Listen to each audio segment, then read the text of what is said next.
আল্লাহ বলছেন আলহামদুলিল্লাহি রাব্বিল আলামিন। আবার নবীর শানে বলছেন ওমা আরসালনাকা ইল্লা রাহমাতাল লিল আলামিন। আল্লাহর শানে রাব্বুল আলামিন, নবীর শানে রাহমাতাল লিল আলামিন। আল্লাহর নামের সাথেও আলামিন আছে, নবীর নামের সাথেও আলামিন আছে। এই আলামিন মানে বাংলাদেশ নয়, ইউরেনাস, নেপচুন, প্লুটো, বুধ, মঙ্গল, বৃহস্পতি, শুক্র, শনি, সাত আকাশ, সাত জমিন, মাশরিকের পরে মাগরিবের পরে, শিমালের পরে, জনবের পরে তামাম টোটাল বিশ্বজগৎকে আলামিন বলা হয়। আল্লাহ বলে আমি হলাম বিশ্বজগতের মালিক, আর নবী হলো রহমতাল লিল আলামিন, বিশ্বজগতের রহমত। আমার নবীরে বাদ দিয়া বিশ্বের কোথাও কল্পনা করা যাবে নাকি যাবে? যাবে না। এখন এই সূরা মুলক রাজত্বের নামের সূরা, ক্ষমতার নামের সূরা। আমাদের দেশের মানুষ রাজত্ব পায় আবার রাজত্ব হারায়। আগের দিন চেয়ারম্যান, পরের দিন ভোটার, ঠিক নেই? আর আমার আল্লাহ কয় আমি আল্লাহ এমন আল্লাহ, কুলিল্লাহুম্মা মালিকাল মুলক। নবী আপনি বলে দেন হে আল্লাহ তুমি এমন আল্লাহ, তোমার জন্যই তো সমস্ত রাজত্ব, তুমি সমস্ত রাজত্বের মালিক।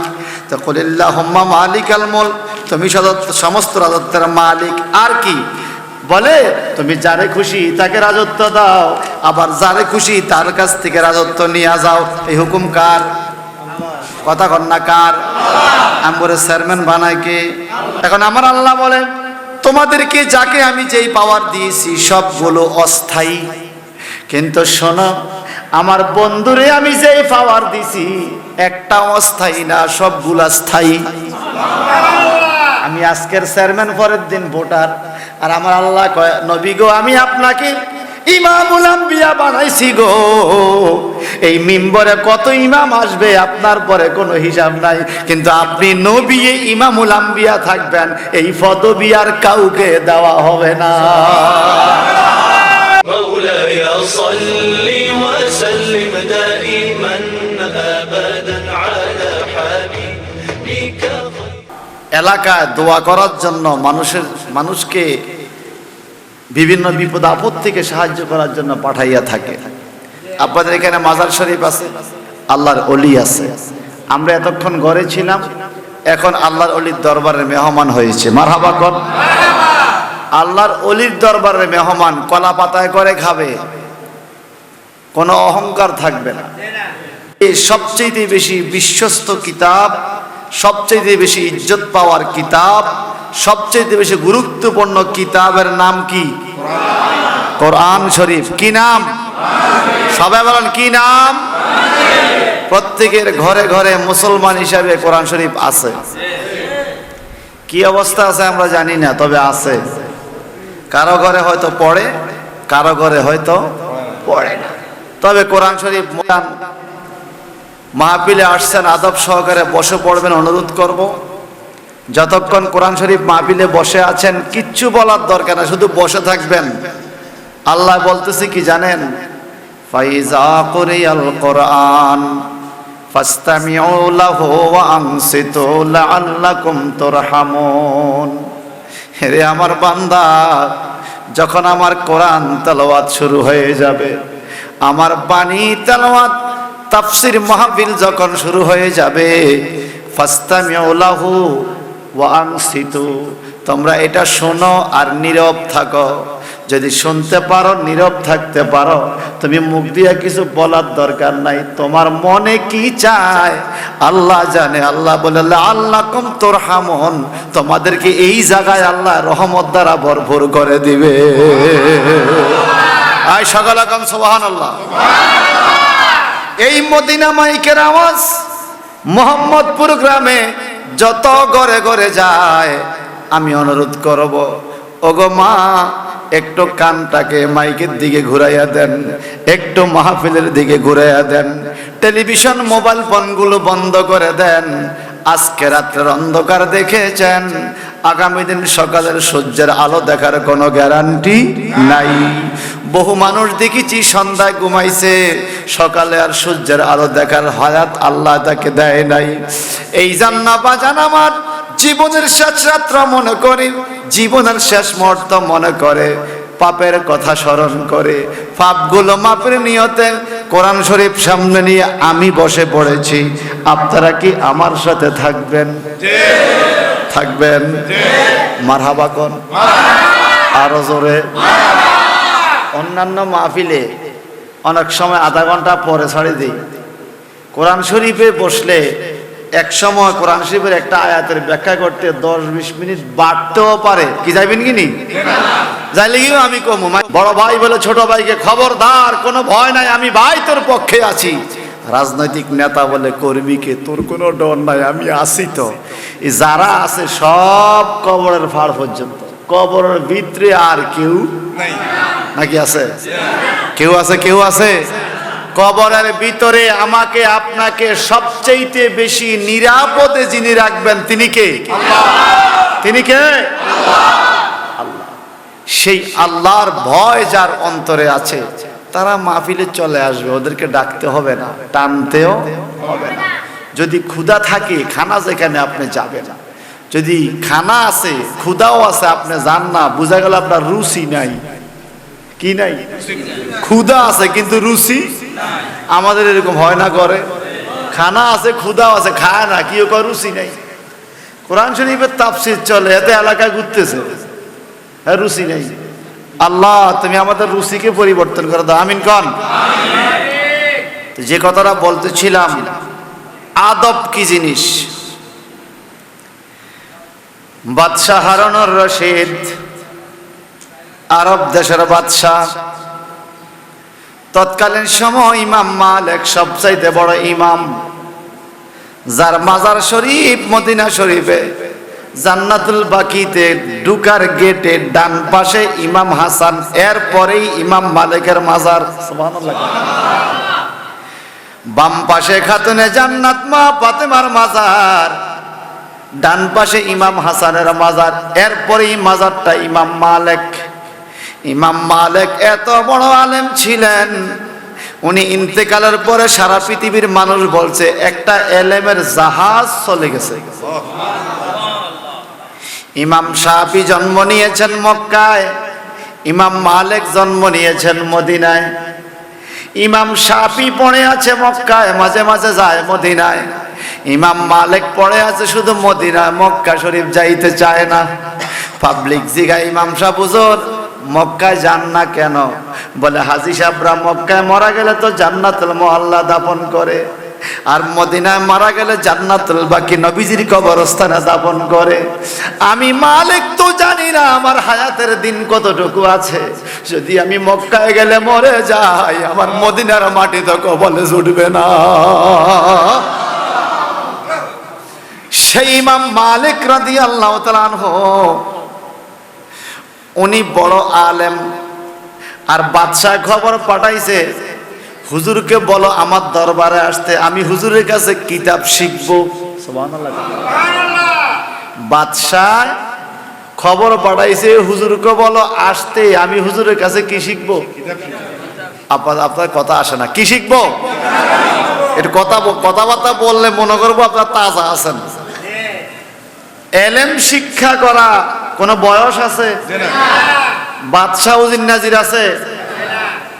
এলেম শিক্ষা করার কোনো বয়স? 180 বছর বয়স যদি আপনি কোরআন শরীফ খোলেন, আপনি কোরআনের ছাত্র। সুবহানাল্লাহ। বাদশাহ খবর পাঠাইলাম ইমাম মালিক রে বলো আমার দরবারে আইসা আমার এলেম শিখাই দেয়। ইমাম মালিক চিঠি লেখছে, বাদশারে যায়া কও যার ক্ষুধা আছে খানার কাছে সে যাবে, খানা কখনো মানুষের সামনে যায় না। সুবহানাল্লাহ। এলেম যদি শিখতে হয় এলেমদারি লোকের কাছে যাইতে হবে। বাদশাহ আছো, তোমার মস্তদে তুমি আছো, কিন্তু এলেম লইয়া দুনিয়াবি কিছু চলবে না। বাদশাহ ঠিক আছে আমি যাব। গেল দরবারে। দরবারে যাওয়ার পরে ইমাম মালিক বাদশাকে পাশে একটা চেয়ারে বসাইলেন, বলে হুজুর আমাকে এলেম শিখান। বলে ঠিক আছে আপনি এলেম শিখবেন, তো আমার থেকে যদি এলেম শিখেন আমি আপনার ওস্তাদ। বলে হ্যাঁ। তো ওস্তাদ আর ছাত্র কি পাশাপাশি চেয়ারে বসে? বলে কোথায় বসতে হবে? বলে নিচে নাইমা বসেন। সুবহানাল্লাহ। একজন বাদশা নিচে নাইমা বসেন। বাদশাহ নিচে নাইমা বসছে, বৈশা এবার কিতাব দেন। বাদশার হাতে কিতাব দিয়ে আপনি সবক ধরেন, আমি দেই। বাদশা যখন কিতাব পড়া শুরু করলো, এইবার কিতাব নিয়ে ইমাম মালিক বলে কেমন লাগে? বলে ভালো লাগে।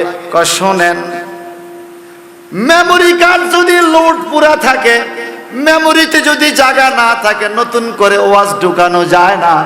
কিছু আগে খালি করলে নতুন ওয়াজ ঢুকবে, তাইলে যত বাজাইবে সেখানে রেকর্ড হবে না। ইমাম মালিক বলে বাদশাহ, যদি কারো মাথার মধ্যে অহংকার থাকে, যদি কারো মাথার মধ্যে তাকাব্বুরি থাকে, আমি বড়, আমি চেয়ারে বসবো, চিনির প্লেটও খাবো, ওই লোক যদি পীরের দরবারে যায় কখনো তরিকতের স্বাদ সে পাবে না। যত বড় লোক হোক না কেন, পীরের বাড়িতে যাই আগে অহংকার রে দাপন কইরা পীরের সামনে মাটিতে যদি বসতে পারে, তার অহংকার মুক্ত ব্রেনের মধ্যে তরিকতের সবক ঢুকতে থাকবে। সুবহানাল্লাহ। কোন আম্মু দেশে বহুত মুরিদ আছে, হিসাবের বাদ যায়, হ্যাঁ আমার হিসাবে দিল না, খাওয়াইলো না, আমার দিকে ফিরি চাইলো না। কথা কোন ঠিক নেই?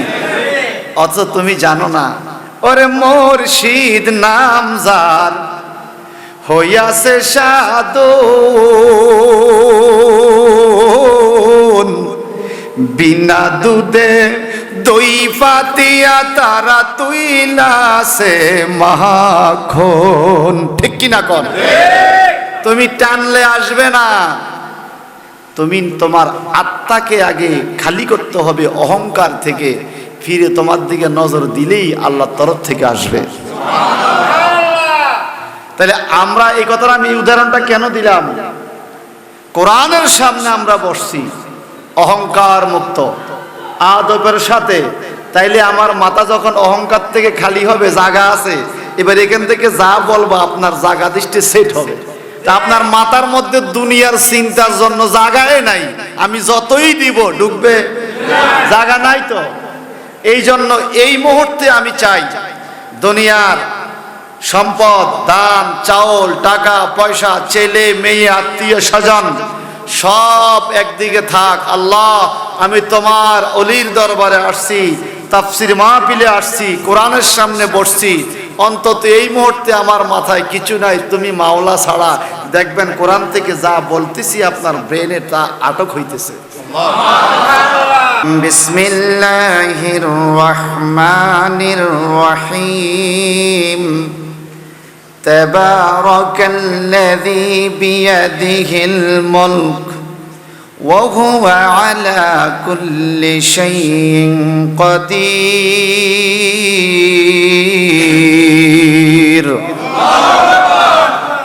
আমার আল্লাহ বলেন, তাবারাক, বড়ই কল্যাণ, বড়ই বরকত, বড়ই তাবারুক। সুবহানাল্লাহ। কোরআনে আসছে তাবারাক, তাবারুকের কথা। মারহাবা কোন? তাবারক মানে কল্যাণ, বরকত। এখন এখান থেকে কোরআন বিল কোরআন যদি তাফসির শোনাই, পবিত্র কোরআন শরীফের তাফসির বুঝতে হলে প্রধান চারটা মূলনীতির ধারণা থাকতে হয়। কোরআন শরীফের সকল আয়াতের তাফসির কিন্তু হাদিস করে না, কিছু আয়াতের তাফসির কোরআনে নিজেও করে। এক সূরার তাফসির আরেক সূরায়, এক আয়াতের তাফসির আরেক আয়াতে। এই মূলনীতিটাকে ফিকহবিদগণ, উসুলবিদগণ, কোরআন তাফসির বিশারদগণ ব্যাখ্যা দিয়েছেন। আত-তাফসিরুল কোরআনুল কারীম বিল কোরআনিল কারীম। কোরআন শরীফের আয়াত দিয়া কোরআন শরীফের তাফসির। দেখি না তাবারক শব্দ আসছে, এটা কোরআন শরীফে তাবারক নিয়ে কোনো কথা আছে কিনা, এটার নাম হলো ব্যাখ্যা। কোরআনুল কারীমে একটা সূরা আছে, সূরা মায়েদা। সুবহানাল্লাহ কোন? কি সূরা? সূরা মায়েদা। আর সূরা মায়েদা, সুবহানাল্লাহ কোন? মায়েদা শব্দের অর্থ কি জানেন? মায়েদা শব্দ অর্থ হলো খানজি বরা খানা। সুবহানাল্লাহ। খানজি চিনেন নি আপনারা? দান লয় আপনাদের সে কি কয়টা রে? ওনা খানজি, ঠিক আছে তো? খানজি বরা খানাকে আরবিতে বলে মায়েদা। কোরআন শরীফে একটা সূরা আছে খানজি বরা খানার কথা, মারহাবা কর। ঘটনাটা হইল হযরত ঈসা আলাইহিস সালামের কাছে এলাকার লোকজন আসলো, বনে ইসরাইল। আয়েশা বলে আমরা কি করব? ঈসা নবী বলে তোমরা 30 দিন রোজা রাখো। সুবহানাল্লাহ। বলে কি হবে? বলে 30 দিন রোজার বরকতে তোমাদেরকে অনেক কল্যাণ দেওয়া হবে। এই লোকগুলো 30 দিন রোজা রাখা ঈসা নবীর কাছে আয়েশা কয় তুমি না বলছো 30 দিন রোজা রাখলে কি দিবা? তো দাও। দিব কে? আল্লাহ। ঈসা নবী কয় আমি কি দিতাম? দিব তো আল্লাহ। কয় এত কথা বুঝি না। কি বুঝো? যদি আমরা এই 30 দিন অন্য কোন মানুষের জমিনে কাজ করতাম, আম ঘরে খানজি বইরা বইরা খানা দিত, পরিবার চালাইতে পারতাম। অন্যের জমিনে কাজ করলে পাইতাম তোমার আল্লাহর জন্য 30 দিন রোজা রাখছি, আম ঘরে খানজি ভরা খানা দেওয়া লাগবে। ঈসা নবীকে আল্লাহ এই কোন পাগলের পাল্লায় বললাম? রোজা নামাজের সওয়াব তো পরকালে গেলে দিবে, দুনিয়াতে তারা চায়। ঈসা নবী দোয়া করে আল্লাহুম্মা আনজিল আলাইনা মায়েদা, এরকম আয়াত, আল্লাহ আমাদের উপরে তুমি মায়েদা নাজিল করো। মায়েদা মানে হলো খানজি ভরা খানা দাও। সুবহানাল্লাহ। সবাই তাকায় রয়েছে আসমানের দিকে, দেখি ঈসা নবীর দোয়ায় খানজি ভরা খানা আসে কিনা। একটা খানজি উপর দিক থেকে নামতেছে। সুবহানাল্লাহ। পাঠাইতেছে কে? আল্লাহ। বন্ধু বন্ধুর কাছে খানা পাঠায়, খানজি ভরা খানা চলে আসলো। 12 কি 14 জন ইহুদিদের বড় বড় নেতা এই খানা দেখে আশ্চর্য, কি রে আমরা তো পরীক্ষা করতে চাইছিলাম, খানা তো চলে আইছে, এটা কেমনে হইল? এটা কেমনে সম্ভব হইল?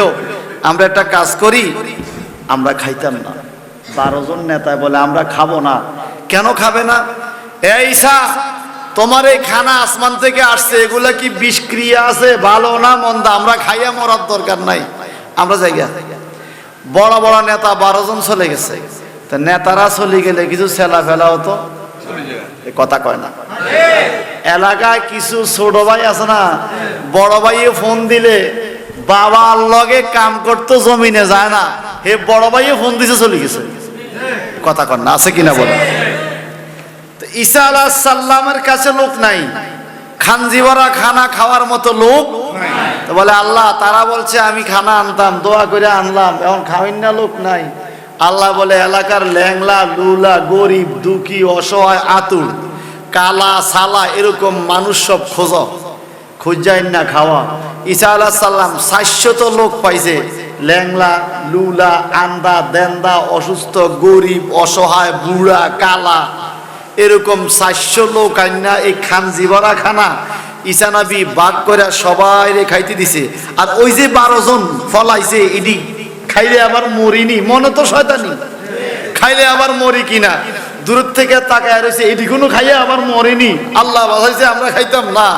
ওরা তাকাই দেখতেছে, অন্ধ লোক খাইতে দেরি চোখ ভালো হয়ে গেছে, দেন্দা লোক খাইতে দেরি কান ভালো হয়ে গেছে। কারণ আল্লাহ পাক বলে তাবারাকা, আসমান থেকে আমি আল্লাহ নবীর মাধ্যমে তাবারুক পাঠাইছি, এই তাবারুক খাইলে অন্ধ লোক সুস্থ হয়ে যাবে। তাবারুক খাইয়া দেন্দা লোকের কান ভালো হয়ে গেছে, লুলা ল্যাংলা সুস্থ হয়ে গেছে, বুড়া মানুষ জোয়ান হয়ে গেছে। এমনকি 400 লোকের মধ্যে যারা আসছে এরা গরিব না, সবাই 2 দিনের মধ্যে এলাকার বড় বড় ধনী হয়ে গেছে। এখন ওই 12 জন ধরে আইসা কয় ঈসা নবী ভুল কইরা পালাইছি, আমরে দেন খাই। ঈসা নবী বলে আর তো নাই, বলে আবার দোয়া করেন, বলে না আমি আর দোয়া করবো না, এবার তোমরা কান্দাকাটি করি আনতে পারলে আনো, সময় মতো ধরতে না পারলে পরে আর পাওয়া। এই জন্য বললাম তাবারুকের কথা কোরআন শরীফে আসেনি? আছে। এই মোহাম্মদপুর মাজার শরীফে বাৎসরিক উরুস মাহফিলে তাবারুক হয়নি? মানুষে খায়নি? সওয়াব আছে কিনা বলেন? আল্লাহ পাক বলেন তাবারাকাল্লাযী বিয়াদিহিল মুলক সমস্ত কল্যাণ ওই জাত সত্তার হাতে, যিনি সমগ্র বিশ্ব জগতের মালিক। সুবহানাল্লাহ।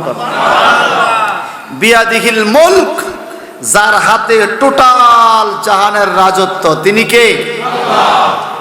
আল্লাহ যাকে ইচ্ছা সম্মান দেন, যাকে ইচ্ছা অপমান করেন। ইরশাদ হচ্ছে ওয়াত ইজ্জু মান তাশা ওয়া তুযিল্লু, যাকে খুশি তারে ইজ্জত দেয়, যারে খুশি তারে বেজ্জতি করে। কে? আল্লাহ। আমার আল্লাহ বলেন, আল্লাহর হাতের মুঠোর মধ্যে সমস্ত কল্যাণ, যিনি এই রাজত্বের রাজা, টোটাল রাজত্বের রাজা কে? আল্লাহ। জোরে বলেন কে? আল্লাহ। রাজত্বটা কত বড়? দুনিয়ার সমান? এই দুনিয়ার থেকে 13 লক্ষ গুণ বড় হইল সূর্য। সূর্যটা আসমানে একটা ফুটবলের মতো দেখা যায়। আসমানটা কত বড়? এরকম 7টা আসমান। সুবহানাল্লাহ বলেন। ইউরেনাস, নেপচুন, প্লুটো, বুধ, মঙ্গল, বৃহস্পতি, শুক্র, শনি, কত রকম গ্রহ, নক্ষত্র, এত এত জগৎ, যেগুলোর খবর আমরা জানি না। টোটাল বিশ্ব জগতের মালিক কে? আল্লাহ। আল্লাহ পাক বলেন ওয়া হুয়া আলা কুল্লি শাইইন কাদির। সুবহানাল্লাহ বলেন। আমার বিশ্বাস, যতটা হরফ পড়তেছি আমাদের আব্বা আম্মার কবরে, এখান থেকে সওয়াব যাইতেছে। মারহাবা বলেন। এই নিয়তে সুবহানাল্লাহ বলবেন যে আল্লাহ, আমি সুবহানাল্লাহ বললে বাবা কিছু জান্নাতি ফল পাইবো। জোরে বলেন সুবহানাল্লাহ। ওয়া হুয়া আলা কুল্লি শাইইন কাদির। আল্লাহ পাক বলেন, তিনি সেই আল্লাহ যিনি সর্ব বিষয়ে সর্বশক্তিমান। কে?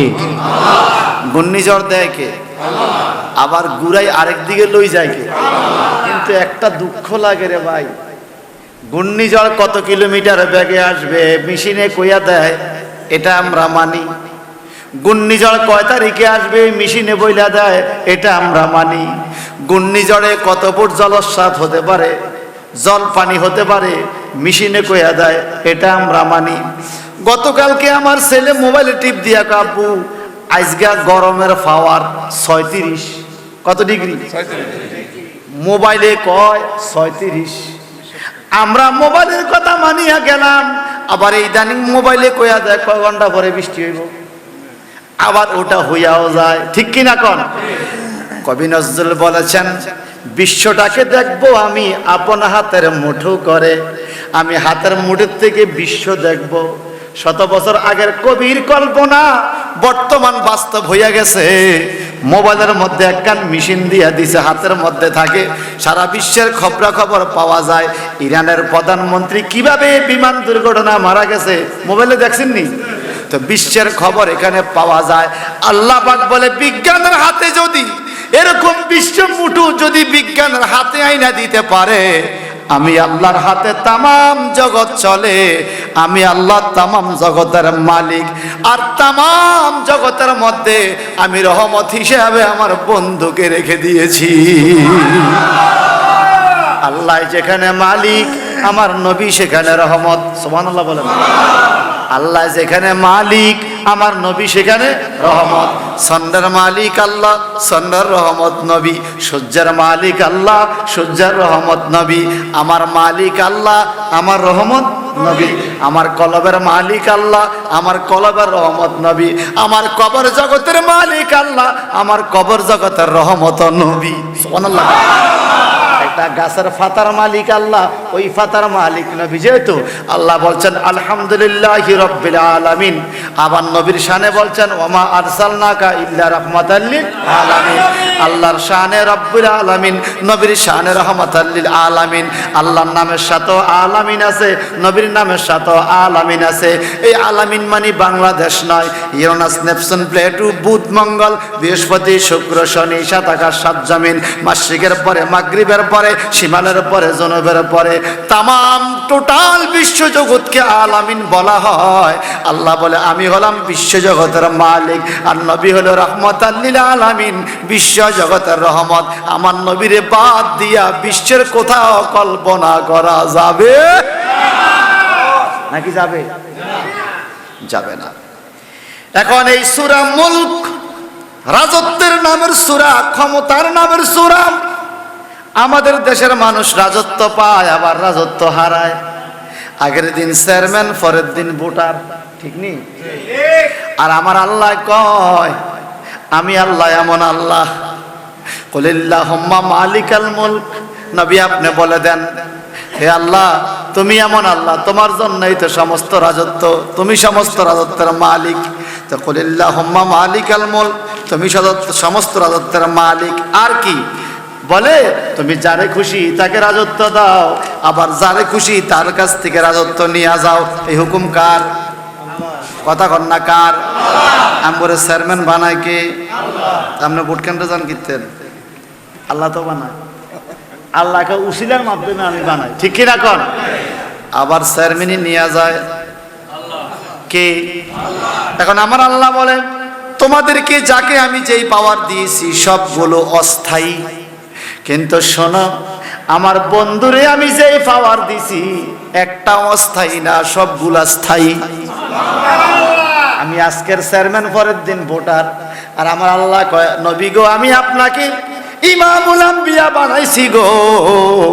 এই মিম্বরে কত ইমাম আসবে আপনার পরে কোনো হিসাব নাই, কিন্তু আপনি নবী ইমামুল আম্বিয়া থাকবেন, এই পদবি আর কাউকে দেওয়া হবে না। নবীকে যা দিয়েছে সব স্থায়ী, আর আমাদেরকে যা দিয়েছে সব অস্থায়ী। আমার নবীর নাম হলো সাহেবুল কোরআন। সাহেবুল কোরআন মানে কোরআনের মালিক। আল্লাহু আকবার। নিজেই চোখ দিয়া দেখাইছে আল্লাহ পাক বহুবার মদিনা শরীফে রওজা মোবারকে এই নামটা লেখা আছে, সাহেবুল কোরআন সাল্লাল্লাহু আলাইহি সাল্লাম। আমার নবী কোরআনের মালিক। সুবহানাল্লাহ। এই কোরআন শরীফের মালিক কে? কোরআন শরীফ সৃষ্টি করছে কে? দিছে কারে? তাহলে মালিক কে? ধরেন এই রুমালটা আমার বা হুজুরের, দিছে এখন আমারে, মালিক এখন আমি না। তো কোরআন সৃষ্টি করছে কে? দিছে কারে? নবী। তো নবী হইল সাহেবুল কোরআন, কোরআনের মালিক। আল্লাহ পাক বলে, আমি যারে খুশি তাকে রাজত্ব দেই, যার কাছ থেকে খুশি রাজত্ব নিয়ে যাই। কিন্তু হাবিব গো, আপনাকে যখন যেই রাজত্ব, যেই ক্ষমতা, যেইভাবে আমি দিয়েছি এটা আর কখনো ফিরে নেই নাই, স্থায়ীভাবে দান করেছি। যেমন নবীর নাম হলো সাহেবুল মেরাজ। সুবহানাল্লাহ। নবী মেরাজের মালিক, কিয়ামত হইতে পারে এই মেরাজের মালিক আর কেউ না, এটা আর কাউকে দেওয়া হবে না। আমার নবীকে আল্লাহ বলছে সাহেবুল কাউসার, কাউসারের মালিক। কোন আয়াতে তাহলে বলতেছি, কুলিল্লাহুম্মা মালিকাল মুলক তুতিল মুলকা মান তাশা ওয়া তানজিউল মুলকা মিম্মান তাশা। নবী আপনি বলেন সমস্ত রাজত্বের মালিক আল্লাহ, তবে আল্লাহ যারে খুশি তারে ক্ষমতা দেয়, যার কাছ থেকে খুশি নিয়ে যায়। আল্লাহ দেয় নেয়, কিন্তু নবীরে যেটা দেয় এটা আর নেয় না। এই জোরে কান সুবহানাল্লাহ বলেন। আল্লাহ দেয় নেয়, কিন্তু বন্ধুরে যেটা দেয় এটা আর নেয় না। আমার ভাইজানরা, বন্ধুরা রে, আমার নবীকে বলা হয় সাহেবুস শাফাআত, সুপারিশের মালিক। এখন এমপি যিনি আছেন ওনার সুপারিশ এখন কাজে লাগবে, এমপি সাহেবের ক্ষমতা শেষ, আর এই সুপারিশ কাজে লাগবে না। কিন্তু আমার নবী কেমন সুপারিশের মালিক! সর্বদ্দিন বসরি বলেছেন, হুয়া হাবিবুল্লাযী তুরজা শাফাতাহু লিকুল্লি হাওলিন মিনাল আহওয়ালি মুক্তাহিমি। এমন নবী আমার বন্ধু, এমন নবী যিনি বিপদময় সময় মুহূর্তে, সংকটময় মুহূর্তে উম্মতকে সাহায্য করেছে এবং করবে। দুনিয়াতে সুপারিশ করছে, কবরে হাসরে মিজানেও করবে। কত সুপারিশের মালিক আছে, ক্ষমতা চলে যায়। নবীকে আল্লাহ দুনিয়াতে থাকতে যে পাওয়ার দিয়েছে সুপারিশ করার জন্য, কিয়ামতের ময়দানেও নবী সুপারিশের মালিক থাকবে। দুনিয়াতে নবীরে কাউসারের মালিক বানাইছে কে? কিয়ামতে কি আরেকজনকে দিব? আমার নবী কিয়ামতের ময়দানেও কাউসারের মালিক থাকবে। এখন দলিল, নবীজি বলেন মান ফাত্তারা সায়মা, যে কোনো মানুষ যদি কোনো মানুষকে রোজাদারকে ইফতার করা কি দিয়া? তামারিন একটা খেজুর দিয়া, লাবানিন এক গ্লাস দুধ দিয়া, আও শারবাতিম মিম্মা অথবা এক গ্লাস পানি দিয়া যদি রোজাদারকে কোনো মানুষ ইফতার করায়, আমার নবীজি বলেন সাকাল্লাহু শারবাতাম মিন হাউজি, কালকে কিয়ামতের ময়দানে আমি আমার হাউজে কাউসার থেকে আল্লাহ নিয়া ওই ইফতার করানোর ব্যক্তিটারে এক গ্লাস শরবত খাওয়াইয়া দিবে। মানে এই হাদিস দ্বারা বোঝা যায় কিয়ামতের ময়দানেও নবী কাউসারের মালিক থাকবে। সাহাবীরা জিজ্ঞাসা করে, হুজুর কোটি কোটি মানুষ, আপনি একজনে কাউসারের মালিক, আপনিও তো দিবেন? হ্যাঁ আমিই তো দিব। তো লাইন সিরিয়াল কোটি কোটি মানুষ, কেমনে এটা ম্যানেজমেন্টটা কেমনে করবেন? মোহাম্মদপুর দরগা 2,000-5,000 লোক হইলো তো রুজুদ্দিন সকালে কি একটা পারাবাড়ি, কথা কন ঠিক কিনা? এটা কত শত লোক লাগে এটা পরিচালনা করতে। নবী কয় আমি একলা। তো হুজুর কেমনে সম্ভব, কেমনে পারবেন? বলে আমি আল্লাহর কাছে ছায়া লইছি, কিয়ামতে আমার যত উম্মত থাকবে তত পান করার গ্লাস থাকবে, আমি ফুরে রাখবো, কোনো লাইন লাগবে না, আসবে আর খাবে, আসবে আর খাবে। মানুষ 100, গ্লাসও 100, আর কি ভিড় আছে? মানুষ 100, গ্লাস 10টা, তো না ভিড়, সিরিয়াল লাইন। আমার নবীজি বলে আকাশের দিকে তাকাও, আকাশে যত তারকা তার চাইতে বেশি পান পাত্রের ব্যবস্থা করে রাখবো আমি, আমার উম্মত যেন এই হাসরের বাসির থেকে আইসা শুকনা কলিজা ভিজাইতে পারে হাউজে কাউসার খাইয়া। তাহলে নবীজি কিয়ামতের ময়দানে কাউসারের মালিক। এবার আসেন, নবীজিকে বলা হয় সাহেবুল উম্মাহ, সাহেবুল উম্মাহ, উম্মতের মালিক। যাদের ঈমান আছে সিল্লে এখন আল্লাহু আকবার। নবী আমার কিসের মালিক? উম্মতের।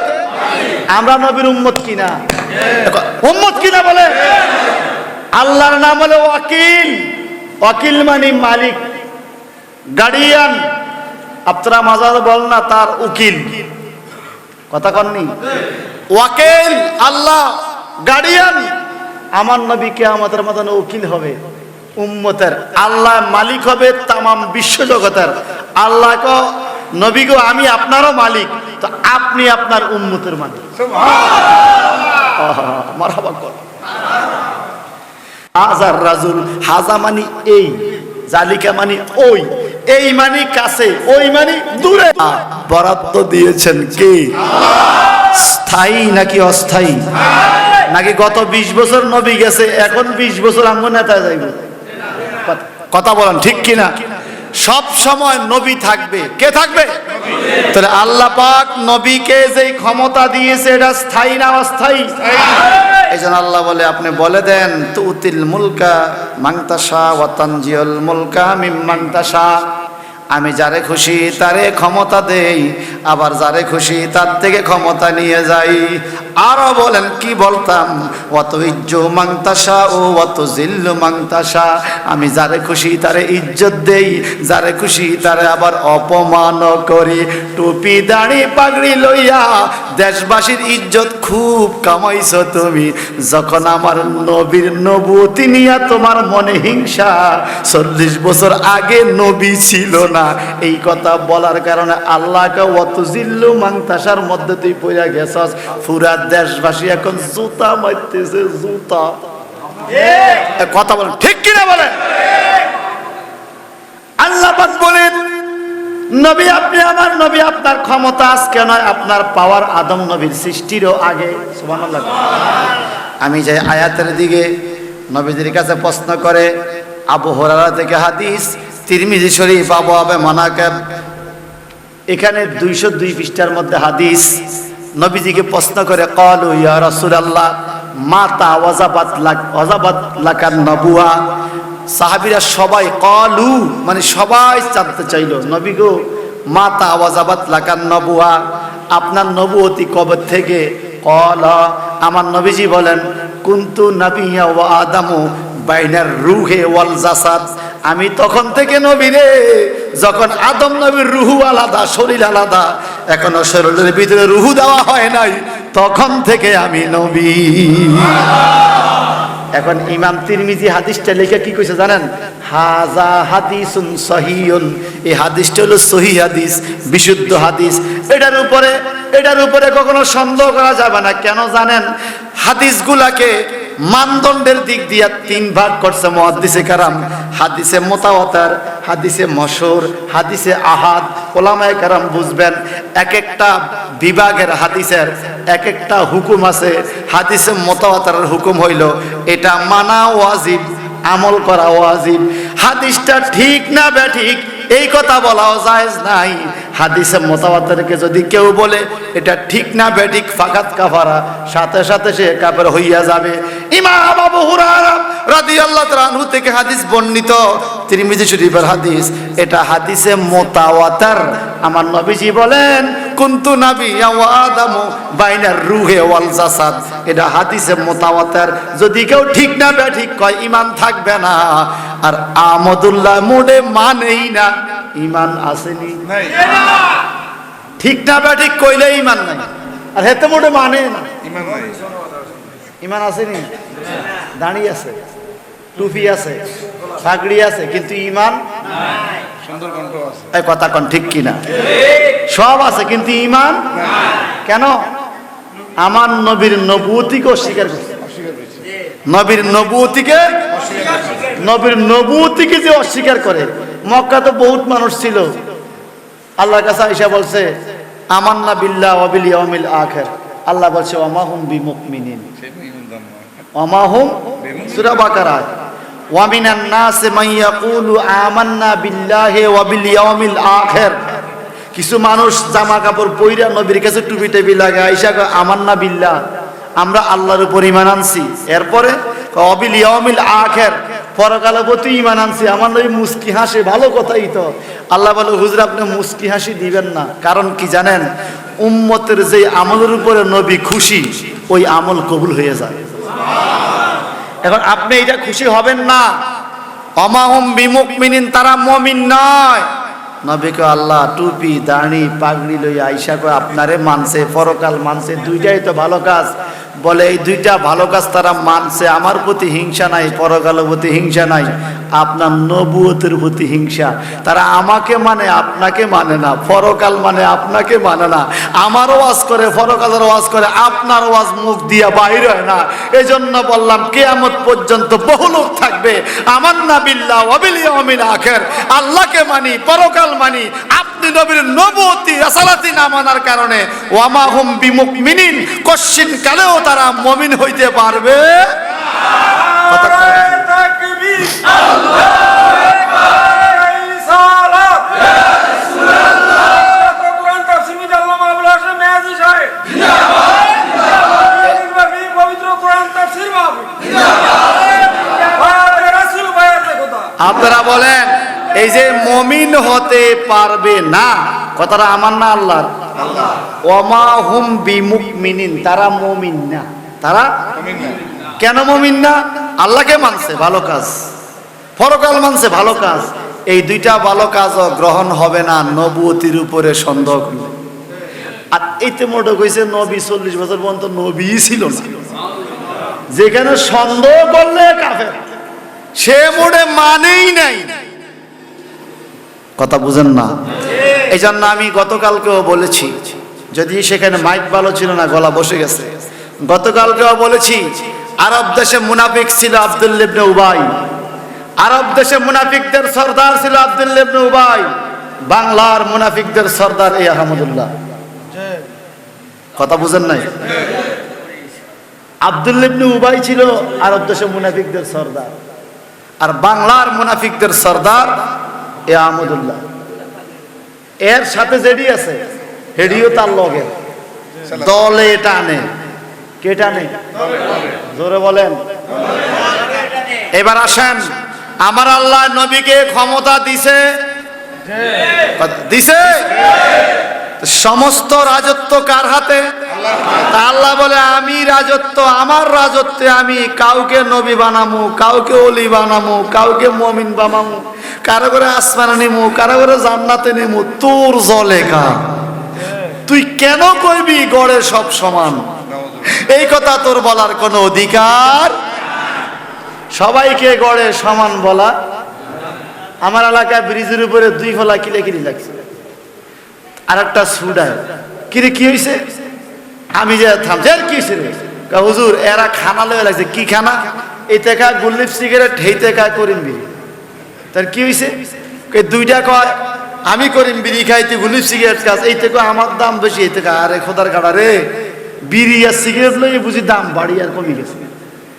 সিগারেট খাওয়াই না আর পাওয়ার বেশি।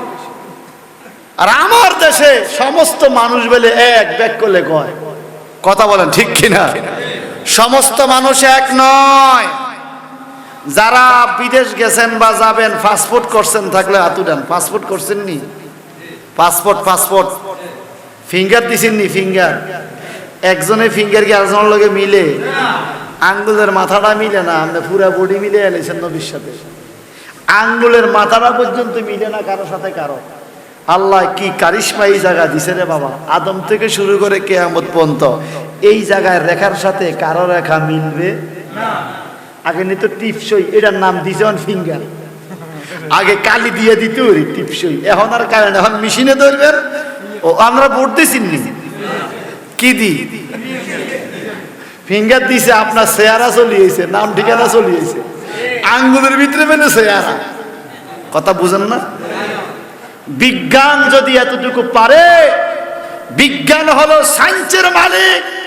আল্লাহ পাক বলেন আমি আমার নবীকে দিয়েছি এমন ইলম, ওয়া ইউআল্লিমুহুমুল কিতাব ওয়াল হিকমা, তিনি তোমাদেরকে কিতাবও শিখাইবে, ওয়াল হিক, তোমার পুরা পেজ দিয়ে আইছে। আমার নবী জীবন আমার পিঙ্গারও লাগে না, আমি সামনে যেমন দেখি পিছেও তেমন দেখি, ডাইনে যেমন দেখি বামেও তেমন দেখি। আম্মা আয়েশা সিদ্দিকা বলেন আমি এমন এক স্বামীর স্ত্রী, আমার স্বামী ঘরে যেমন দেখে বাইরেও তেমন দেখে, কাছে যেমন দেখে দূরেও তেমন দেখে। এখন বিজ্ঞান এই হাদিসকে গবেষণা কইরা সিসি ক্যামেরা বাইর করছে। কি ক্যামেরা? আমার বাড়ির থেকে গত কয়দিন অনেকগুলো আম চোরে নিয়ে খাইছে। তা আমার আম্মা কাউকে সিসি ক্যামেরা লাগা, আমি আমার কিনলে চোর ধরন যাবে। আমি জীবনও সিসি ক্যামেরা চোর ধরে না, হেতে তো ছাই থাকে। সিসি ক্যামেরা কি করে? সিসি ক্যামেরা কি চোর ধরে? তাকাই থাকে। চোরে আসি বাড়ি লই যায়, এটা তো তাকাই থাকে। আসল সিসি হইল আল্লাহর কাছে। সুবহানাল্লাহ। এই সিসি ক্যামেরা তোমাকে আটকাবে না, আল্লাহ ঠিকই তোমাকে কেমনে আটকাইবে? আল্লাহ বলেন ইন্না বাতশা রাব্বিকা লাশাদীদ, তোমার প্রতিপালকের ধরা অতি শক্ত ধরা, দললে আর ছুড়ার কোনো সুযোগ নাই। শাইইন কাদির, সর্ববিষয়ে সর্বশক্তিশালী হলো আল্লাহ। তো আল্লাহ পাক পরবর্তী আয়াতে বলেন সূরা মুলকের মধ্যে আল্লাযী খালাকাল মাউতা ওয়াল হায়াতা, তিনি সেই জাত সত্তা যিনি মৃত্যু এবং জীবনকে সৃষ্টি করেছেন। তো বাজান আয়াতের ধারাবাহিকতায় পাওয়া যায় আল্লাযী খালাকাল মাউতা, আল্লাহ আগে মরণ তৈরি করছে, মৃত্যু তৈরি করছে, ওয়াল হায়াতা, এরপরে হায়াত তৈরি করছে। আল্লাহ বলে আমি আগে মৃত্যু তৈরি করছি, এরপরে হায়াত তৈরি করছি। চিৎকার দিবেন সুবহানাল্লাহ। আগে তৈরি করছে কি? মৃত্যু। আগে কি? আচ্ছা এখন আমরা জিন্দা না মরা? সবাই কোন? আমার নবী কি বলছে জানেন? যে ব্যক্তি জিন্দা থাইকা খোদার নাম শূন্যার লগে লগে কয় না কাল মাইয়েতে, এটা যেন মরা। আর যেই লোকে আল্লাহ জিকির করতে করতে মইরা যায়, নবী বলছে কাল হাইয়ে, সে যেন জিন্দা। ওই যে হায়াত বিন সুরাদের ঘটনা জানেন না?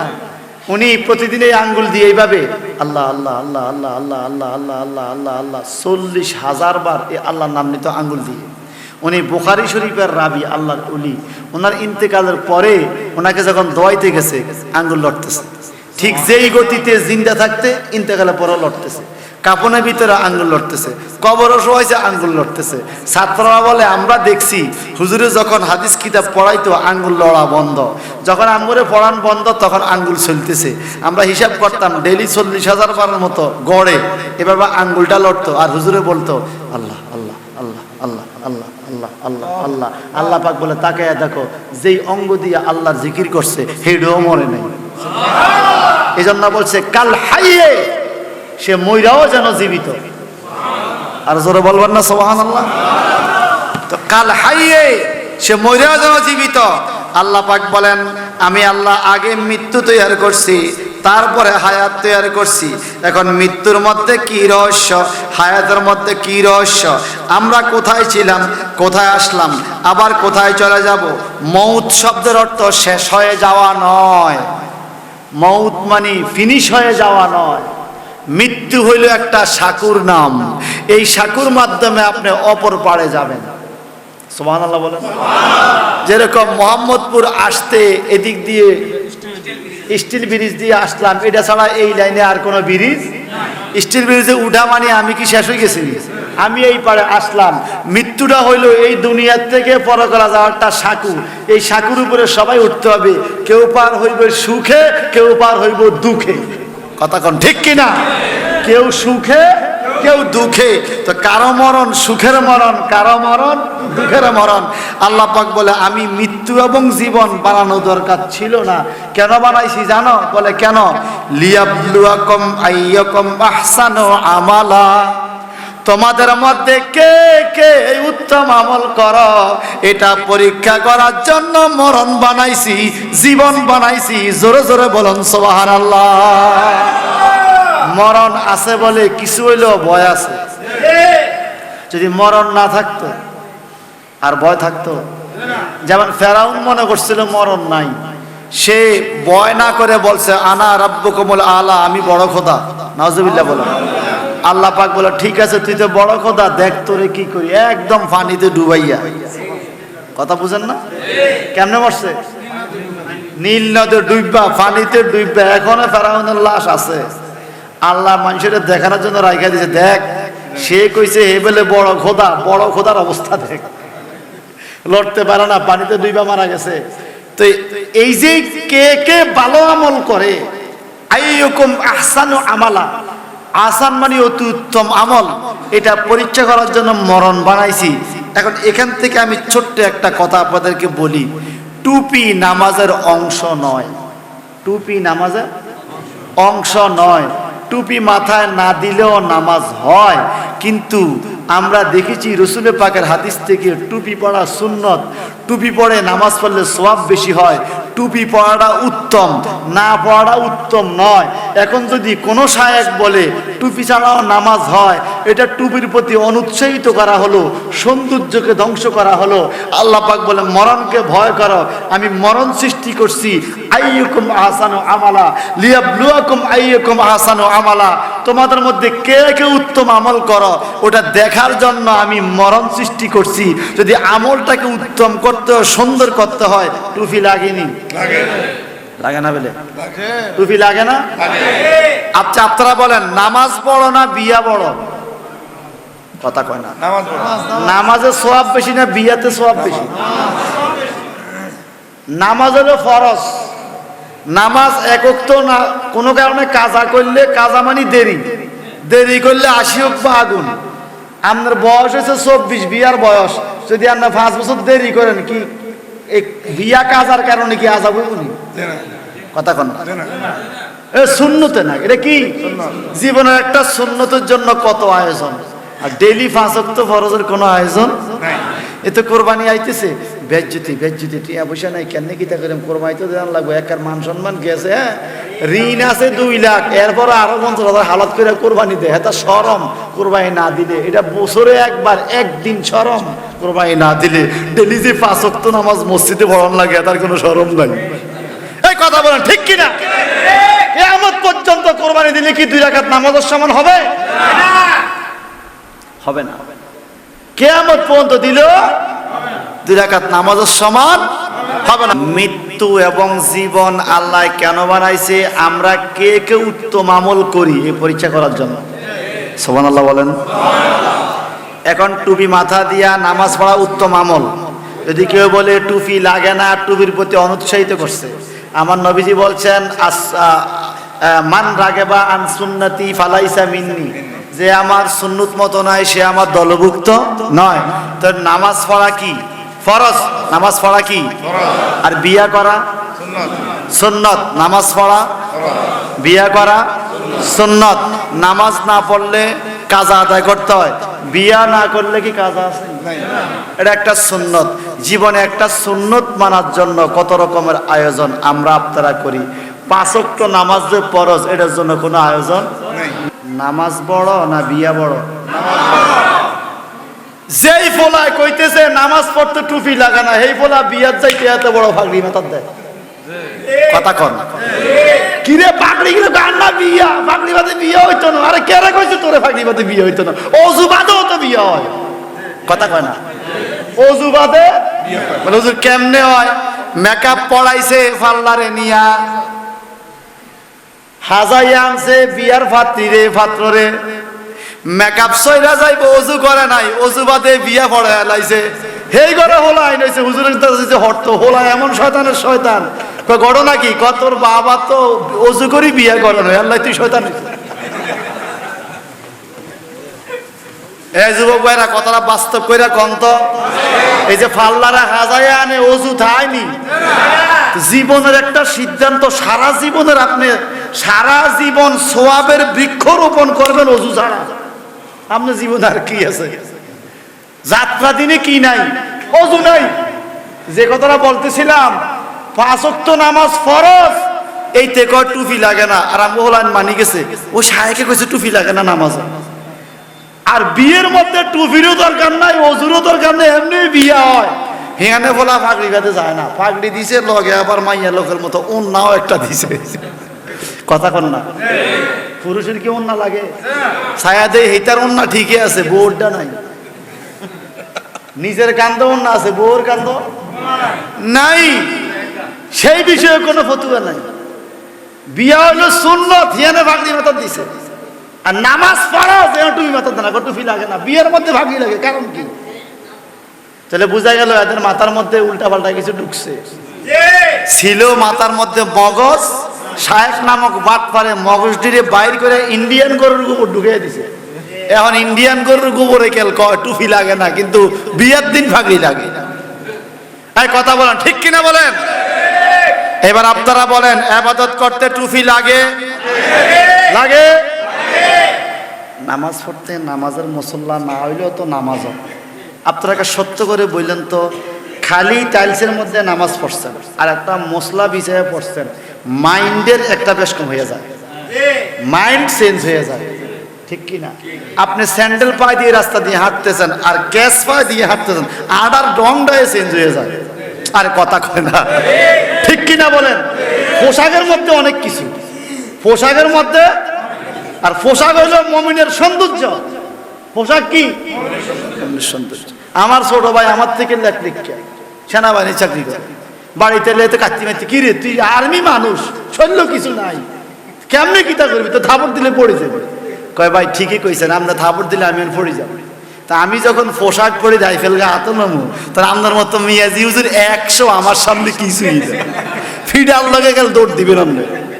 কেমনে? কয় এটা পোশাকের পাওয়ার। কিসের পাওয়ার? আল্লাহর হাবিব মুমিন মুসলমানকে নামাজের টাইমে একটা পাওয়ারফুল পোশাক দিয়েছেন, সেটা হলো টুপি। যখন টুপি মাথায় দিয়ে নামাজে দাঁড়াবে, তার প্রত্যেকটা নামাজের তাসবিহ মক্কা মদিনায় পৌঁছে যাবে। আর যদি কার টুপি লাগে না, তাহলে এতে কি হইব? ওই পোশাক ছাড়া আর্মি থাপড় দিতে পড়ে যাবে। কথা বলছে? আমাদের পোশাক আসেনি, তাহলে টুপি কি চলবে? টুপি মাথা দিবেন তো ইনশাল্লাহ? আজ যারা টুপি আনেন নাই, ভুলে গেছেন, কালকে লই আইয়েন। ঠিক আছে তো? নাহলে মসজিদের তো এখন টুপি মাথা দিয়েন, অভ্যাস করেন, অভ্যাস করেন।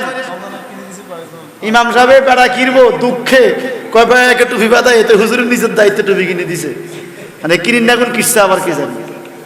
আল্লাহ কবুল করুক, আমিন বলেন। তাহলে বলেন তো, আল্লাহ পাক রাব্বুল ইজ্জত যে বললেন কেন মৃত্যু তৈরি করছে, কেন হায়াত তৈরি করছে?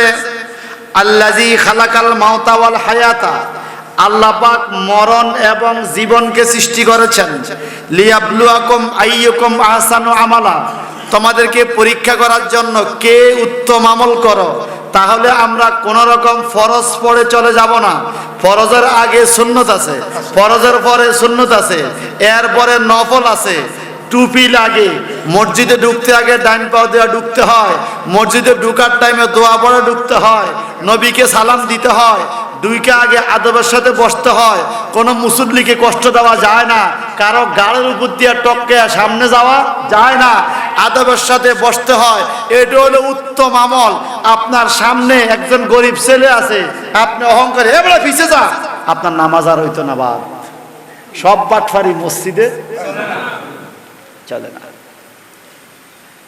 এক জায়গায় 400 জন সেনাবাহিনী নামাজের টাইম হয়েছে, নামাজ পড়বে, অফিসার কর্নেল মেজর সহ সৈনিকরা আছে। এখন মেজর কইছে, রে আপনাদের এখানে কেউ কি নামাজ পড়ানোর মতো আছেন? সাধারণ সোলজার একজন সৈনিক আইসা বলে, স্যার আমি নামাজ পড়াতে পারবো, আমি আগে হেফজো পড়ছি, পরে আইসা সেনাবাহিনীতে জয়েন করছি। ঠিক আছে তুমি পড়ো।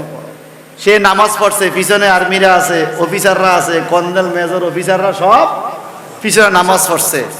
নামাজের পরে মেজর যাইয়া তারা আনজা করে দেরা কয়, আমি নামাজের আগে আর পরে লেফট রাইট কই, তুমি আমার লগে লেফট রাইট কও, ডাইনে গুর বামে গুর, তুমি আমার কথা মতো চলো।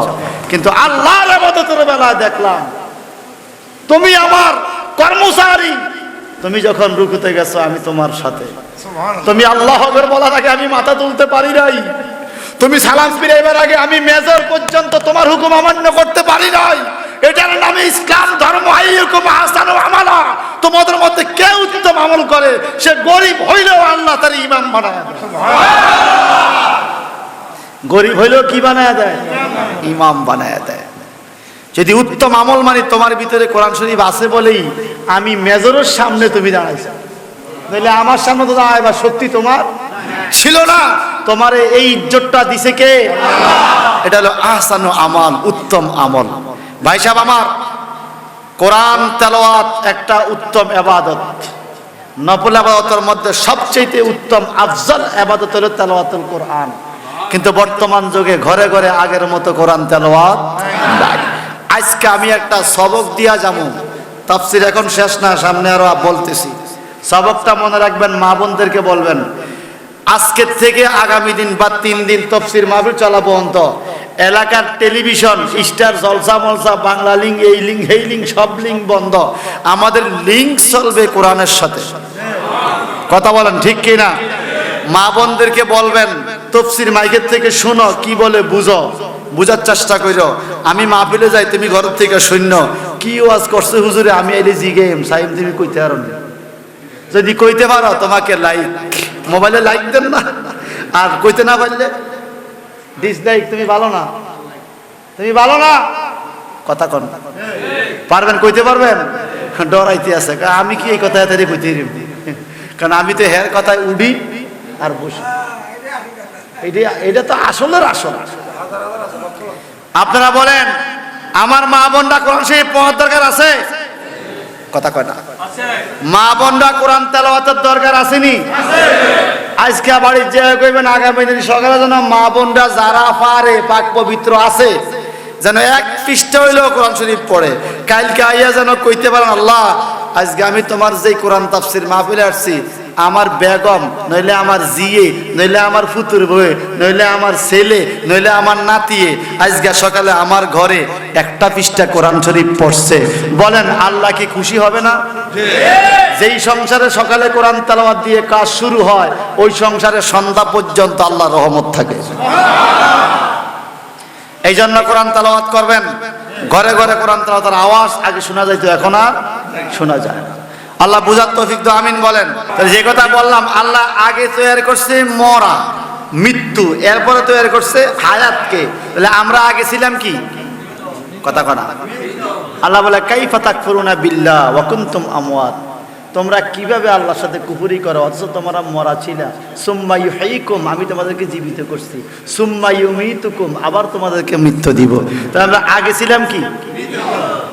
এখন কি? সামনে আবার কি? আবার কইছে জীবিত করবো। সুবহানাল্লাহ। এই দেখেন আল্লাহ এই আয়াতের ব্যাখ্যা আমি 18 পারা থেকে একটু শোনাই। আল্লাহ পাক বলেন, লাকাদ খালাকতাল ইনসানা মিন সুলালাতিন মিন তিন, আমি নিশ্চয়ই মানুষকে মাটির নির্যাস থেকে তৈরি করেছি। সুবহানাল্লাহ। এখানে 3 মানে মাটি, মাটির নির্যাস বলে কাকে? আয় আবিকুম আদম, তোমাদের বাবা আদম নবীকে মাটির নির্যাস থেকে তৈরি করছি। এরপরে সুম্মা জাআলনাহু, সুম্মা জাআলনাহু নুতফাতা ফি ক্বারারিম মাকিন, এরপরে আমি ওই মাটির নির্যাস থেকে নুতফা তৈরি করছি, মা বাবার মিলনের পানি। সুম্মা খালাকনা নুতফাতা আলাকাতা, এই পানিটাকে আমি রক্তে পরিণত করছি। মারহাবা কর। ফাখালাকনাল আলাকাতা মুদগাতা ফাখালাকতাল মুদগাতা ইজামা, এখান থেকে গোশতের টুকরা, গোশতটাকে হাড্ডির সাথে মিশাইছি। এরপরে কি করছি? ফাকাসাওনা ইজামা লাহামা, হাড্ডির সাথে গোশত মিলে দেহ বানায়া দিছি। সুম্মা আনশানাহু খালকা আখারা, এর পরবর্তীতে আমি তোমাদেরকে এইভাবে সৃষ্টির পরে সৃষ্টি করেছি। কেন? এখানে আসছে তাবারাকাল্লাজি, এখানে বলে ফাতাবারাকাল্লাহু আহসানুল খালিকিন। একটু তোমরা চিন্তা করো তো, মহান কল্যাণময় সেই আল্লাহর হাতে যিনি উত্তম সৃষ্টিকারী। সুবহান। প্রথম ছিলাম আমরা মরা, এরপরে জিন্দা, আবার মরব, আবার জিন্দা হব। তো মরা কি হিসাবে? মাটি, সেখান থেকে আমি আদমরে বানাইছি, সেখান থেকে হাওয়ারে, এবার দুইজনে মিলনে পানি, পানিকে রক্ত, রক্তকে গোশত, গোশতকে হাড্ডি, হাড্ডি আর গোশত মিলাইয়া দেহ বানাইছি। এখানে রগ, রেশা, চোখ, নাক, কান, নাসিকা, হ্যাঁ আসেনি? একটা হাড়ের দাম কত? কিডনির দাম কত? একটা আঙ্গুলের মাথার দাম কত? থাকতে বুঝি না, না থাকলে একটা দাঁতের দাম কত? একটা দাঁত ব্যথা হইয়া গেলে কয় ক্যাপ লাগাও, ক্যাপ, দাঁতে ক্যাপ লাগাইতে 5,000 টাকা, জোরে ডলা দিলে ক্যাপ খুলি যায়। কথা কন না, ঠিক কিনা বলেন? সব বাদ দেন, আমাদের শরীরে একখান মেশিন আছে, পায়খানার পথ, প্রস্রাবের পথ, আল্লাহ না করুক 3 দিন যদি প্রস্রাব বন্ধ থাকে কি অবস্থা হবে? কথা কন না, বিপদ। কুমিল্লানে লয় না, ঢাকানে লয় না, মাদ্রাজ নে লয় না, সিঙ্গাপুর নে লয় না। কেন? আমার প্রস্রাব বাইর করে দে, আমি আর টিকতে পারতেছি না। আমার জমি যদ্দুর লাগে তুই দে, জমি বেচলে আমার প্রস্রাব বাইর করে দে। আল্লাহ কা বন্দারে, তোর 60 বছর বয়সে গত 59 বছর 362 দিন পর্যন্ত আমি তোর প্রস্রাব বাইর করে দিছি, বৈশতার প্রস্রাব বাইর হইছে। আজকে 3 দিন ঠেকাইয়া দিছি, তুই সমস্ত সম্পদ ডাক্তাররে দিয়া দেস। আমি আল্লাহ যে তোর 60 বছর এই দায়িত্ব পালন করলাম, আমি আল্লাহর তুই কি দিছস? আল্লাহু আকবার বলেন, কি দিছস? আমরা যদি আল্লাহর শুকরিয়া আদায় না করি তাহলে জবাবদিহিতা আসেনি কিয়ামতে? 3 দিনের কষ্ট আপনি সব জায়গা বেচে আপনি দিয়ে দিয়েছেন ডাক্তাররে। আল্লাহকে আমি তো তোরে 60 বছর এটা ক্লিয়ার রাখছি, বছর প্রস্রাব চলে আইছে, পায়খানা চলে আইছে, তুই 3 দিন আটকে জানো, তুই সব দিয়ে লাইছিস সেই বেটারে খুললে দেওয়ার লাগিয়া। আর আমার হুকুমে যে তোর গেছে আর আইছে পায়খানা প্রস্রাব, আমি খোদারতে কি দিছস?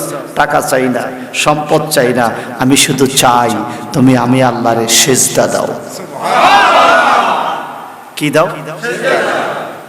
আল্লাহ বান্দার উপর তখন বেশি খুশি হয় যখন আল্লাহ দেখে আল্লাহর বান্দা আল্লাহকে সেজদা করছে।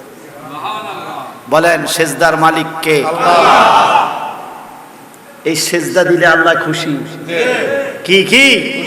আল্লাহ বলছেন ওয়াসজুদি ওয়ারকাই মা'আর রাকিন, তোমরা আমাকে সেজদা দাও, আমাকে রুকু দাও, রুকুকারীগণের সাথে। রুকু সেজদা দিলে আল্লাহ বেশি খুশি, এই জন্য রুকু সেজদা দিবেন আল্লাহর জন্য। সুবহানাল্লাহ বলেন। তো আল্লাহ পাক বলেন এরপরে কি হবে তোমাদের? সুম্মা ইন্নাকুম বাদা যালিকা লামাইতুন, এইভাবে দুনিয়াতে আসছো মায়ের কোল থেকে, আসার পরে আবার তোমাকে মৃত্যু দেওয়া হবে। সুম্মা ইন্নাকুম ইয়াউমাল কিয়ামাতি তুবাসুন, এরপরে আবার তোমাকে কিয়ামতের ময়দানে দাঁড় করানো হবে। কেন? ওয়ালিমান খাফা মাকাম রাব্বিহি জান্নাতান, যেই ব্যক্তির অন্তরে পৃথিবীতে থাকতে আল্লাহর ডর, আল্লাহর ভয় ছিল, ওই ব্যক্তিকে আমি কিয়ামতের ময়দানে দাঁড় করাবো আর 2টা বেহেশত তাকে দান করে দিব। ওয়ালিমান খাফা মাকাম রাব্বিহি জান্নাতান, আল্লাহর সামনে দাঁড়াতে হবে, ডর যার অন্তরে ছিল, আল্লাহ বলে আমি তার 2টা বেহেশত দিব। কয়টা বেহেশত? একটা কত বড় বলতে পারবেন? এই পৃথিবী 7টা এক করলে যা হবে তার চাইতে আরো বড় একটা বেহেশত। দুনিয়ার 1 শতকের জন্য মাথা ফাটাই ফেলাইছেন, আর এত বড় বেহেশতের জন্য আমাদের কোনো আকর্ষণ নাই। কোনো টেনশন নাই। ফজরের আজান দেয় মুয়াজ্জিন সাহেব, এটারে মোর মুরগি এবার আমাদের ডাইনে বামে গেল ঘুরে উঠে না, শুধু মোড় করে কার মোড়ায়, কিন্তু উঠে নামাজটা পড়ে না। ঠিক কিনা কর, জোরে বলেন। এই তাফসির মাহফিল, উরুস মাহফিল, মিলাদ মাহফিল, কিয়াম, মিলাদ, পীরের বাড়ির তাবারুক, কিয়ামত পর্যন্ত কইরা যেই সওয়াব পাবেন না, 2 রাকাত নামাজ তার চাইতে বেশি সওয়াব। এগুলো নফল, ওটা হলো ফরজ, ওটা হলো মূল, এগুলো হলো শাখা। মূল ঠিক, শাখা ঠিক। মূল নাই, শাখাগুলো আর থাকবে। তাহলে নামাজ কত? জোরে বলেন। লাগেনি? এই কথা, নামাজ লাগেনি কার? ইমানদারের। কার? আল্লাহ নবী বলছে ইমানদার আর বেঈমানের মধ্যে পার্থক্য বুঝবে নামাজ দিয়া। নামাজ পড়ছে বুঝবে ইমান আছে, নামাজ পড়ে নাই তার ইমান। ওরে বাইরে, আমার দেশে বহুত লোক আছে নামাজ না হইলে কি ইমান ঠিক আছে, নামাজ না পড়লে যে ইমান ঠিক, তা তোমার এটা কইছে কি? হ্যাঁ, আমার নবীজি বলছেন মান তারাকা সালাতা মুতাআম্মাদান ফাকাদ কাফারা। যে ব্যক্তি ইচ্ছা করে নামাজ ছেড়ে দিল, সে যেন কুফরি করলো। নবী কয় নামাজ ছাড়লে কাফের হয়ে যায়, আর তুই কস নামাজ না পড়লে কি ইমান ঠিক আছে? তোরে এই ফতোয়া দিছে কেন? বলেন নামাজ লাগে? পড়বেন। ছোট ছোট বাচ্চাদেরকে নামাজের হুকুম দিবেন। 7 বছর হইলে বুঝাইবেন নামাজ পড়ো, 8 বছর হইলে বুঝাইবেন নামাজ পড়ো, 9 বছর হইলে বুঝাইবেন নামাজ পড়ো। রসুলে পাক নিজের জবান দিয়ে বলছে 10 বছর হইলে আর বুঝানোর সুযোগ নাই। এইবার নামাজ না পড়ো বলছে ওয়াদরিবুহুম, তাদেরকে ফিডাও, মারো। ফিডাই হইল নামাজ পড়ো। আর কি করবা? 10 বছরে তাদের বিছানা আলাদা করে দাও। এখন আর মা বাবার সাথে এই সন্তান ঘুমাইতে পারবে? বিছানা আলাদা করো আর ফিরাও। নামাজ না পড়লে মোহাম্মদপুরের কোন মানুষ জীবনে নাতিকে ছেলেকে নামাজ না পড়াখানে ফিরাইছেন কিনা জানি না। যদি না ফিরাইয়া থাকেন আর যদি নামাজ না পড়া থাকে, ফিডা জমা আছে, পড়বো কিন্তু আমনের ফিডো সেদিন। কোন দিন? সেদিন কোন দিন? কিয়ামতের দিন। এই কথা কোন ঠিক কিনা কোন? ছোট ছোট বাচ্চাদেরকে নামাজের কথা বলবেন, না পড়লে কি করবেন? ফিডাইয়া হইলো নামাজ পড়াইতে। নামাজ এত গুরুত্বপূর্ণ বিষয়। ভাইরা বন্ধুরা আমার, আল্লাহ পাক বলেন লিয়াবলুয়াকুম আইয়ুকুম আহসানু আমালা, তোমাদের মধ্যে কে কে উত্তম আমল করে এটা পরীক্ষা করার জন্য মরণ সৃষ্টি করছে। এখন যদি বলেন হুজুর নামাজ তো পড়ি, আমার আমল উত্তম, এবার আমি বলবো ভাই আপনি আপনার পোশাকের দিকে একটু লক্ষ্য করেন তো, এই পোশাকটা যে গায়ে দিয়েছেন এই পোশাকটা কোন টাকার কিনা? যদি হালাল টাকার কিনা হয় আপনার আমল উত্তম, নামাজ কবুল হবে। কিন্তু যদি হারাম টাকার কিনা হয়, উযুও ঠিক আছে, মসজিদও ঠিক আছে, ইমামও ঠিক আছে, সেজদা রুকু সব ঠিক আছে, এই হারাম টাকার কিনার পোশাক থাকার কারণে আপনার একটা রাকাত নামাজও কবুল হবে না। এবার আল্লাহ দোয়াই দিলাম, রাগ হবেন না, এই আহমদপুর এলাকায় হারাম রুজি করেন না 2-4 জন লোক নাই? কথা কয় না? মসজিদে যায়নি, নামাজ পড়েনি, মাঝে মাঝে দেখি সামনের কাতারও বইয়ে।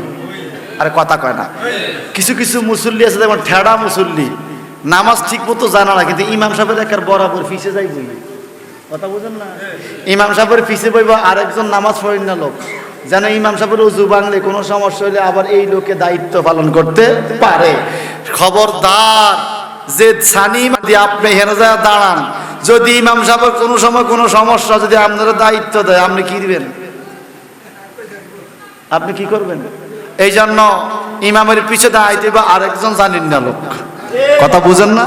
এখন আমাদের কি হয়েছে জানেন? সভাপতি যদি হয়ে যায়, মান করেন না, আমি অনেক জায়গা দেখছি এরকম, সেক্রেটারি হয়েছে, ক্যাশিয়ার হয়েছে, হ্যাঁ তারা 3 জন যে একার ইমাম সাহেবের ফিসে প্রথম কাতারও বইছে, সভাপতি, সেক্রেটারি, ক্যাশিয়ার। যদি ইমাম সাহেবের উজুটা ভাঙ্গে নামাজ অবস্থা, ফিসে না আরো মুসল্লি আছে, তখন সভাপতি যে টান দিকে সভাপতি সব পড়ান না, এতে কি দেখবে দায়িত্ব বেঁচে দিলেও নি। এটা নিয়ম হইল হক মানুষ, নামাজি মানুষ, ভালো আমলদারি মানুষ, জানেন না মানুষ মসজিদ মাদ্রাসা সভাপতি হবে না। এটা বরকত।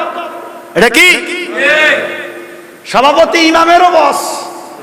আমাদের বিভিন্ন ডিপার্টমেন্টের সভাপতি আছে, আমার প্রতিষ্ঠানের সভাপতি আছে, আমার বস। মসজিদের সভাপতি ইমাম সাহেবের উপরে পোস্ট, সভাপতি যেমন মসজিদ এমন চলে, সভাপতি সাহেব যদি মোড়ে নিজেই নামাজ না পড়ে হইব? টাকা দেয়, টাকা দেয় মসজিদে বেশি, এই জন্য বেনামাজি সভাপতি হয়ে যায়।